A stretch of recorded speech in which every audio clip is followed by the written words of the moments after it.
In this video, I'm going to show you how to unlike all your liked videos on TikTok. That is quite simple and easy to do, so let's begin. And first, open up your TikTok app and hit on profile icon.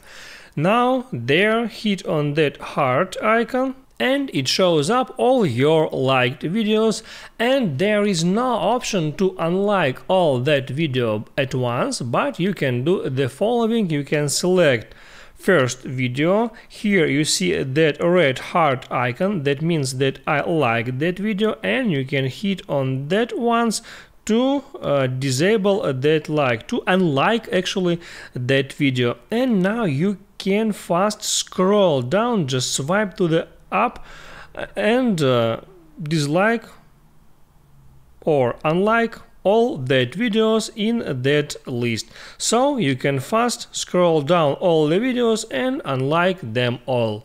That's how it works. If this video helped you out, don't forget to like and subscribe.